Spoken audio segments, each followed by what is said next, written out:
Nandito po tayo dahil nais natin salbahin ang bansa sa kuko ng mga At nandito po kami na naninindigan na ang dapat Pangulo ng Pilipinas ay dapat nasa tamang pag-iisip. Dahil kapag ikaw ay mahal, kakalat ka rin mo sa gera ang iyong bansa. Pagmamahal at namumuno, walang solusyon sa patuloy na pagtaas sa presyo ng bilihin. Pagmamahal at namumuno, walang solusyon sa kakulangan ng trabaho.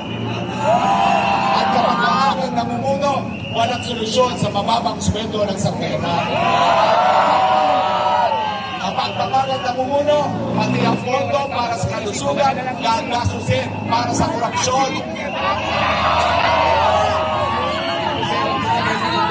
Ako po ngayon ay walang boses, may karamdaman, pero kinakailangan makiisa dahil kung hindi tayo makikiisa, sino pa ang malinindigan? So, sapat na po ang aking presensya, walang boses, pero patuloy na nakikipaka, kinakailangan. Ang Pilipinas, nasa kamay ng taong nasa tamang pag-iisip.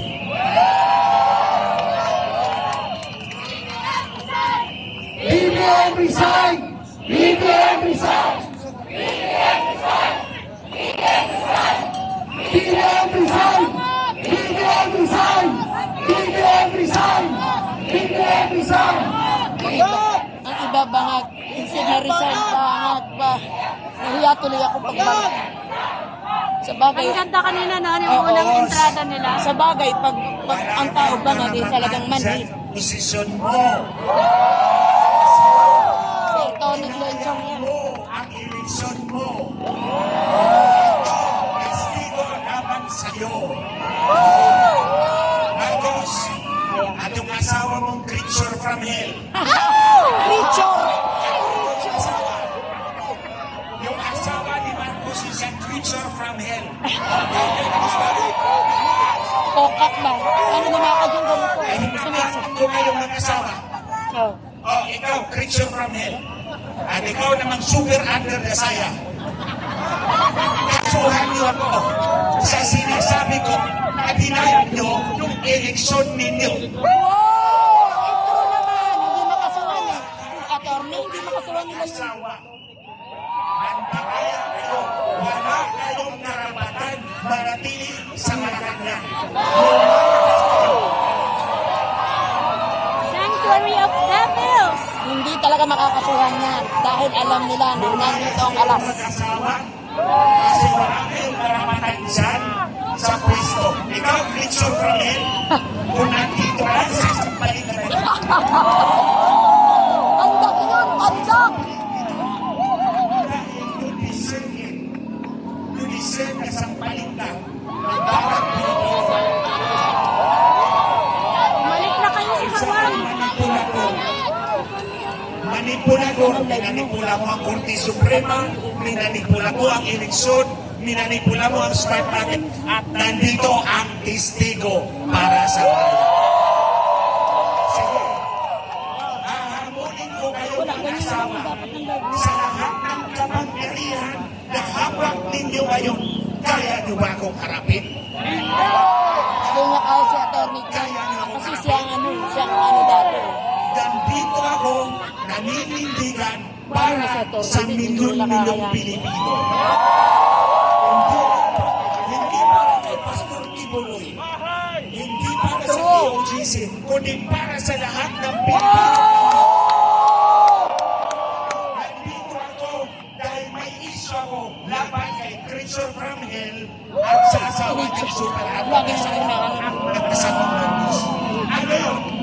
Inaya mo yung eleksyon, pangat pa kayong dalawa, dadayain nyo naman yung eleksyon sa 2025. Totoo yan.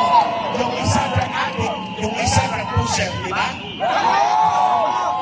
Pamilya ng mga drug addicts, yung isa drug addict, yung isa drug pusher. Si Marcos Harap-harap na pero parang pingi, no? ang asawa, Diba? drug pusher. Nakapalang talaga ng mga. Ate, pinuha.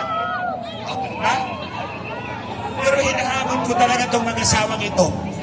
Hawak nyo na lahat ng kapangyarihan. Wala akong hawak, kundi determinasyon na ibagawa ang bawat Pilipino.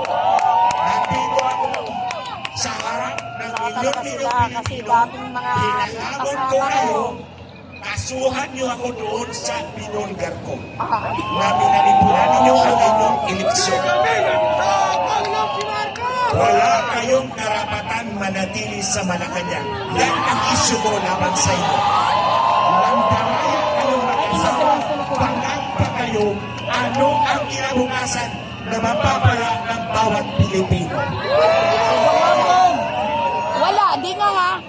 Kung kayo o kami, mga kababayan, nandito kami sa Liwasang Bonifacio. We risk our lives because we need to stand up now and fight. It cannot be tomorrow. It cannot be next week. It cannot be next year. It has to be today. Sinungaling kayo sa araw na ito.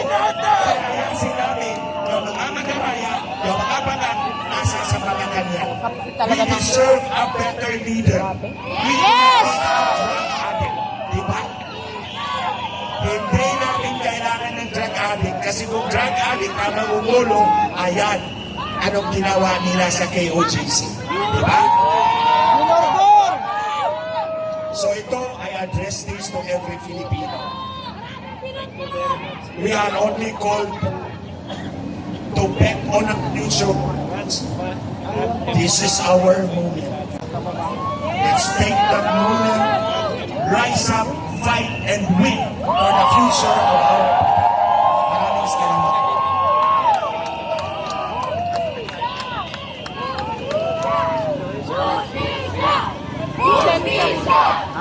Attorney Glasses. Opo, Attorney Glasses. Hostisa! Hostisa! Hostisa! Hostisa! Hostisa! Hostisa! Darating kasi kasi nandito sa Manila. Kahapon na sinabi niya na po. BBM resign! BBM resign! BBM resign! BBM resign! BBM resign! Marcos resign! Marcos resign! Marcos resign! Marcos resign! Marcos resign! Ang nag-iintay natin ang bayan ko.